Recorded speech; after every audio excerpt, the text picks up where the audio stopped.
बहुत सारी बातें हैं जो मैं इतनी तो है मुझ में शर्म कि उसको करने में भी शर्म नहीं आई है, बट मुझे बताने में ज़रूर आएगी। सबसे पहले मैं आपसे जानना चाहूँगा ताशा कि इतना वक़्त क्यों लिया आपने? एक्चुअली बीइंग अ गर्ल, ये मेरे लिए इतना आसान था नहीं कि मैं ये सब कंप्लेन लिखाऊं। और अब क्योंकि इसमें अपनी इज्जत जाती है, इसमें जो ऑलरेडी गिरा हुआ इंसान है उसकी क्या इज्जत जाएगी, लेकिन जिसकी इज्जत है उसकी इज्जत जाती है। So actually I took time for this. और मेरे पास इतना, मैं इतनी हिम्मत नहीं जुटा पा रही थी कि मैं जाऊं और मैं कंप्लेन करूं ये सब चीज़ों के बारे में। आप समझ रहे हैं, लेकिन जब चीज़ें सब सर से ऊपर जाने लगी तो मेरे को ये चीज़ें करनी पड़ी। अ, किसी किसी ने एडवाइस करी आपको कि you should go and file a नहीं, कंप्लेंट और how it happened? They didn't nobody actually. मैंने ये बातें किसी से डिस्कशन करी नहीं है, और ये मेरा खुद का डिसीजन था। क्योंकि उसकी सारी चीज़ें मेरी तरफ से, उसकी जो सारी चीज़ें मुझे लेके इतनी ज़्यादा हो गई थी कि मुझे ये चीज़ें करनी पड़ी। और किसी के बोलने से कोई कुछ नहीं करता, जिसके साथ बीतती है सिर्फ उसको पता होता है। So it was him who actually forced me to do this force और again, provoke? Provoked me actually. हाँ, फोर्स इन द सेंस, इतना ज़्यादा उसने मुझे प्रोवोक कर दिया, इतना इंसिस्ट कर दिया कि नहीं, मुझे ये डिसीजन लेना ही पड़ गया। जी if you can throw some more light on the case. हाँ।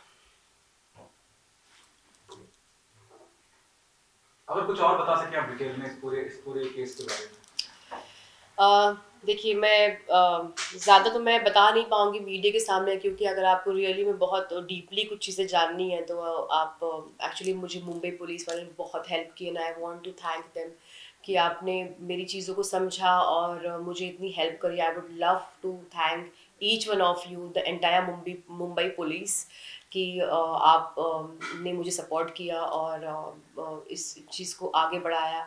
Thank you so much. और एफआईआर मैंने उसके लिए किया है क्योंकि उसने बहुत ज़्यादा बदतमीज़ी ने, बहुत ही गिरा हुआ काम उसने किया था। मैं जब उसके घर पे गई थी तो उसने मुझे अपने रूम पे बुलाने के बाद ही वॉज मेरा, मुझे बोलने लगा कि ताशा, मैंने तुम्हारे लिए वीडियो बना के भेजा, तो तुम मेरे लिए क्या कर सकती हो? तो मैंने कहा कि आप जो बोले मैं शोज़ कर लूँगी आपके लिए। वीडियो आप जब मुझे बुलाएंगे मैं फ्री में कर लूँगी, आपको मुझे पैसे देने की कोई ज़रूरत नहीं है। सो आप मुझे जो काम बोलेंगे मैं I will definitely do it, कि अब कोई शूट हो या कुछ हो, इवेंट्स हो या फिर शोज वगैरह हो, म्यूजिक का, म्यूजिकल शोज हो। तो ही सेड कि तुम इतनी समझदार लड़की हो, कैसी बातें कर रही हो, और मैं ये चीज़ थोड़ी बोल रहा हूँ तुमको, तो मेरी बात को तो समझो। तो मैंने बोला, मतलब मैं समझी नहीं आपकी बातें।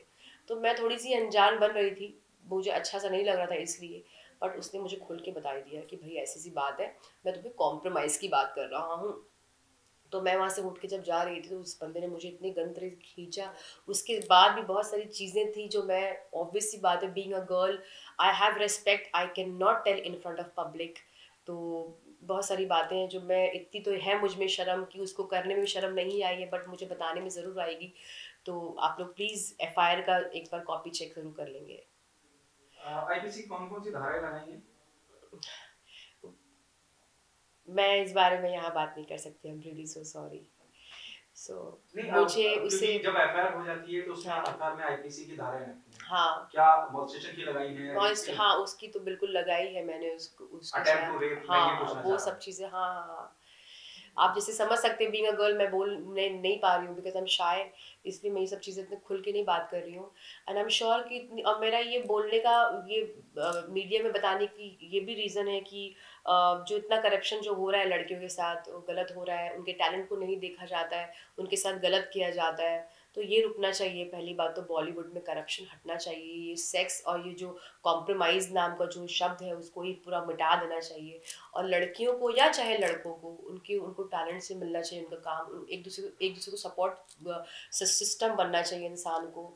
और केआरके ने बहुत लड़कियों के साथ गलत किया होगा, मैं चाहती हूँ कि वो सारी लड़कियां सामने आके खड़े होके बोले कि उनके साथ भी क्या क्या सारी चीज़ें हुई हैं, ताकि ये पूरी दुनिया को पता चलना चाहिए कि आज अगर वो किसी के साथ गलत करे तो उनके साथ भी गलत हो सकता है। This is wrong. जो गलत नाम के जो शब्द है, जो कॉम्प्रोमाइज सेक्स और ये सब जो चीज़ें हैं, वो कट हो जाना चाहिए बिल्कुल भी। This is the only reason कि मैं क्यों ये सब चीज़ें मैंने मीडिया में बोलना, ताकि ये केआरके एज अ नेक्स्ट शैतान कोई पैदा ना हो। और ऐसे बहुत सारे लोग हैं जो एक्चुअली लड़कियों के सामने गलत लफ्ज़ बात करने से भी डरे कि नहीं यार, मुझे नहीं करना है, मेरे भी घर में माँ बहन बेटी बहन है, कोई है। सर केआरके अब पुलिस ने क्या कार्रवाई के लिए कहा है? एफआईआर तो हो गई है, he is not in India. He is not in India क्या एग्जैक्टली। क्या पुलिस की तरफ से क्या आपको इंस्ट्रक्शन या फीडबैक मिला है कि आगे वो कैसे कार्रवाई करेगी? देखिए मैं तो, मुझे इतना पता है कि पुलिस का जो काम है वो मुझे उनको बताने की ज़रूरत नहीं है, दे नो कि इनको क्या करना है। सो आई एम श्योर कि मैं उनके काम में कोई भी इंटरफेरेंस नहीं करना चाहती हूँ। आई नो कि वो बहुत ही परफेक्ट तरीके से अपना काम जो है वो कर लेंगे। इस जस्ट कि क्या कि शैतान जो इंसान है जो वहाँ पे बैठे बैठे सबके बारे में बकवास करता रहता है, जिसको वो बराबरी नहीं कर सकता तो उसके बारे में वो घटिया बातें करता है।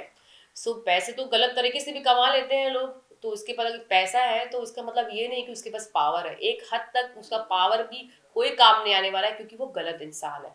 ठीक है, तो इसलिए आई एम श्योर कि आई ट्रस्ट मुंबई पुलिस, वो जो भी करेंगी बहुत ही बेहतर तरीके से करेंगी क्योंकि आई एम श्योर कि इतना मुझे भरोसा है उन पे। ठीक है, thank you so much. Thank you so much.